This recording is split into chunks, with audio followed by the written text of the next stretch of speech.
Hello everyone, welcome to my channel Shiksha Academy. मैं नंदिता आप सभी का बहुत बहुत स्वागत करती हूं। और जैसा कि आप स्क्रीन पर देख सकते हैं, जो भी स्टूडेंट इस साल बीएड सेकेंड सेमेस्टर का एग्ज़ाम दे चुके हैं, अब उनके प्रैक्टिकल होने की बारी है। ठीक है, और स्क्रीन पे आप जैसा कि देखिए नोटिस आई है 16 जुलाई 2022 को।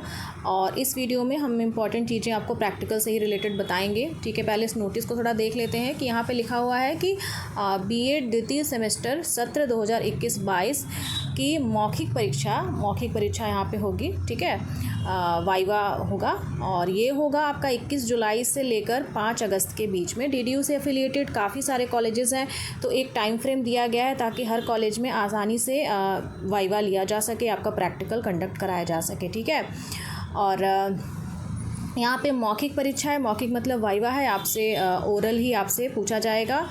ठीक है, और ठीक है, तो यहाँ पे मैं आपको इंपॉर्टेंट टिप्स बता देती हूँ प्रैक्टिकल से रिलेटेड कि क्या उसमें चीज़ें होंगी। और जैसा कि आप लोग वहाँ पे घर से निकलेंगे, टाइमली वहाँ पे पहुँचेंगे, सबसे पहले आपके जो फाइल्स वगैरह हैं वो सब कलेक्ट की जाएंगी। वहाँ पे आपने जो भी असाइनमेंट्स वगैरह बनाए हैं वो सब कलेक्ट किए जाएंगे। और उसके बाद आपका जैसे एक्सटर्नल एग्ज़ामिनर होते हैं और इंटरनल एग्ज़ामिनर भी होते हैं। ठीक है, ज़्यादातर केसेस में जो इंटरनल एग्ज़ामिनर होते हैं वो आपके कॉलेज से ही होते हैं। एक्सटर्नल एग्ज़ामिनर वो बाहर से आते हैं वाइवा लेने के लिए। कभी कभी ऐसा होता है कि एक्सटर्नल और इंटरनल दोनों लोग बाहर से आते हैं। ठीक है, तो आप लोग अपनी फाइल्स वगैरह बहुत प्रॉपरली बिल्कुल साइन होनी चाहिए, वो सब आप वहाँ जाके सबमिट करेंगे। प्रैक्टिकल का डेट थोड़ा हेक्टिक होता है क्योंकि काफ़ी सारे बच्चों का प्रैक्टिकल कराना होता है, तो वो एक ही जैसे मान लीजिए अगर 50-60 बच्चे हैं तो एक दिन में आसानी से प्रैक्टिकल कंडक्ट कराया जाता है। बट कई सारे कॉलेजेस हैं वहाँ पे बहुत ज़्यादा 100 से भी प्लस स्टूडेंट्स हैं, तो ऐसा हो सकता है कि वहाँ पे 2 दिन में प्रैक्टिकल कंडक्ट कराया जाए। फिर भी एक कैंडिडेट को एक ही दिन जाएगा, वो रोल नंबर वाइज बताएंगे कि आपको इस रोल नंबर से इस रोल नंबर तक इस दिन आना है। ठीक है, तो वहाँ पे आपको सारी जो फाइल्स वगैरह है वो सब आप वहाँ पे जाके सबमिट करेंगे। वहाँ पे सुबह शुरू हो जाएगा। फिर उसके बाद क्या करना है कि आप कुछ भी अपना जो एक रिवीजन वगैरह कर सकते हैं। कुछ नोट्स आपने बनाए हैं तो मोस्ट स्पेसिफिकली क्या है ना, जो आपके फाइल्स हैं 108 जो है, इसमें जो भी आप लोगों ने असाइनमेंट्स बनाए हैं उसी को आपको तैयार करना है यहाँ पर। ठीक है, क्योंकि वो काफ़ी इंपॉर्टेंट है, वो प्रैक्टिकल सब्जेक्ट है और उसी से आपको चीज़ें तैयार करना है। मैं एक बार स्क्रीन पर भी आपको दिखा देती हूँ। ठीक है, देखिए जैसा कि आप स्क्रीन पर यहाँ पे देख सकते हैं, जो आपका 108 है ये compulsory practical work and report writing for enhancing professional capacities. इसमें 108 में ABCD करके 4 पार्ट्स में डिवाइडेड है और आपको हर पार्ट से यहाँ पे 2 यहाँ पे लिखा हुआ है 2। ठीक है, आपको 2 असाइनमेंट्स आपको लिखने थे, तो आपको इन्हीं से ही क्वेश्चन आपसे पुटअप किए जाएंगे वाइवा के दौरान। ठीक है, जैसे कि यहाँ पे जो 109A है reading and reflecting on test, इसमें आपको बोला गया है कि एनी 2 इसमें से कोई भी दो पॉइंट लेकर के 1 से लेकर 7 तक इसमें पॉइंट दिए हुए हैं। ठीक है, RD एक 2009 तो बहुत ही ज़्यादा इंपॉर्टेंट है, उसको वैसे भी आपको पढ़ना, अगर असाइनमेंट नहीं भी आप लिख रहे हैं फिर भी आपको पढ़ना ही पढ़ना है। तो इसमें जो भी चीज़ें आपको, जो भी बुक आपको कॉलेज से बताई गई है किस बुक का आपको समरी लिखना है, तो हो सकता है उससे भी कोई क्वेश्चन पूछा जाए, कोई यार कि आपने एक बुक पढ़ी है और इस बुक का एक समरी बताइए, मतलब ये बुक क्या संदेश देती है, इस बुक को पढ़ने का क्या फ़ायदा है, क्यों पढ़ना चाहिए, इस तरह से क्वेश्चंस पुटअप किए जा सकते हैं। ठीक है, उसके बाद हम 10B की तरफ बढ़ते हैं। 108B में लिखा हुआ micro teaching and information ICT in classroom. ठीक है, information communication technology in classroom. तो यहाँ पे कोई भी 2 असाइनमेंट आपको बोला गया करने के लिए, तो इसमें ज़्यादातर माइक्रो टीचिंग तो कराई गई है। जो पॉइंट नंबर 2 है 5 मैक्रो लेसन प्लान। ठीक है, तो यहाँ पे माइक्रो टीचिंग से भी रिलेटेड क्वेश्चन पूछा जाता है कि भाई माइक्रो टीचिंग का कॉन्सेप्ट किसने दिया, Dwight W. Allen ने दिया, कब दिया, कि माइक्रो टीचिंग में कितनी स्किल्स होती है, माइक्रो टीचिंग साइकिल के बारे में आप बताइए। 36 मिनट की साइकिल होती है, क्या स्टेजेस होते हैं। ठीक है, कौन सी साइकिल आप रिपीट करते हैं। ठीक है, उसमें टीचिंग के बाद रीटीचिंग उसको आप रिपीट करते हैं। कौन सी साइकिल कितने मिनट की होती है। इससे रिलेटेड माइक्रो टीचिंग के नाम की प्लेलिस्ट है, उसमें 2 वीडियोज़ हैं, बहुत इंपॉर्टेंट है। पहले में मैंने माइक्रो टीचिंग का कॉन्सेप्ट बताया है, दूसरे में मैंने स्किल्स बताई। अगर आप वो 2 वीडियो देख लेते हैं तो आपको बहुत ही आसानी से समझ में आ जाएगा। और दूसरे पॉइंट की तरफ फिर चलते हैं, जो माइक्रो लेसन प्लान है। तो यहाँ पे एक क्वेश्चन पुटअप बनता है कि भाई माइक्रो टीचिंग लेसन प्लान है, माइक्रो टीचिंग लेसन प्लान में क्या अंतर है।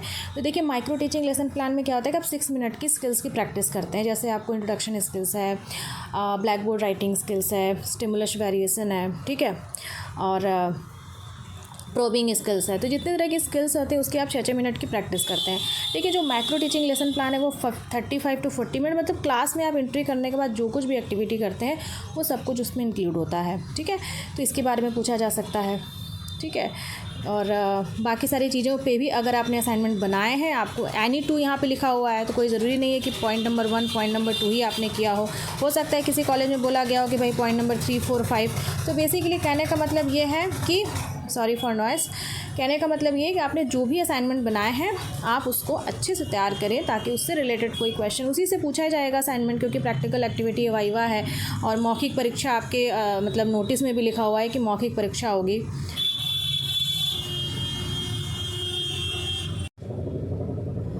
और यहाँ 106 की तरफ बढ़ते हैं। अंडरस्टैंडिंग द सेल्फ के बारे में लिखा है। यहाँ पे भी यहाँ पे रिपोर्ट आपको रिपोर्ट लिखना है इस पर। ठीक है, performing and report writing on any 2 of following.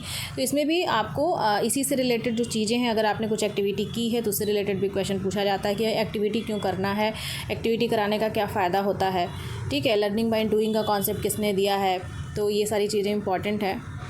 बाकी क्वेश्चन और जो लास्ट है 108 का डी। ठीक है, drama, art and music in education. इसमें भी जो भी चीज़ें आपने स्ट्रीट प्ले वगैरह किया है, अगर कोई क्विज़ेस ऑर्गेनाइज़ की हैं या कोई एग्जीबिशंस वगैरह में पार्टिसिपेट किया है, तो उससे रिलेटेड सिंपल से क्वेश्चंस पूछे जाएंगे। देखिए इतने सारे स्टूडेंट्स होते हैं, 50-60 स्टूडेंट्स होते हैं, एग्जामिनर के पास भी इतना टाइम नहीं होता है कि वो हर स्टूडेंट को 15-15, 20-20 मिनट देख सके। 5 से 10 मिनट का आपका वाइवा होगा, उसमें आपको नंबर मिलेगा। और एक और चीज़ मैं बता देना चाहती हूँ आप सभी को, एक सेकेंड, एक और चीज़ मैं आपको बता देना चाहती हूँ आप सभी को कि जो वाइवा होता है, जो 200 नंबर यहाँ पे आपके हैं प्रैक्टिकल एक्टिविटी के, टोटल मिलाकर के इंटरनल एक्सटर्नल मिला के आपके 200 नंबर के प्रैक्टिकल है और काफ़ी अच्छा वेटेज है, काफ़ी अच्छे मार्क्स मिलते हैं इसमें। ठीक है, काफ़ी स्कोरिंग भी ये एरिया होता है। तो इसमें एक सबसे अच्छी बात क्या है कि सिर्फ वाइवा 200 नंबर का नहीं होता, उसमें हर जो 200 नंबर के बाइफर्केशंस होते हैं, मतलब बटे हुए होते हैं।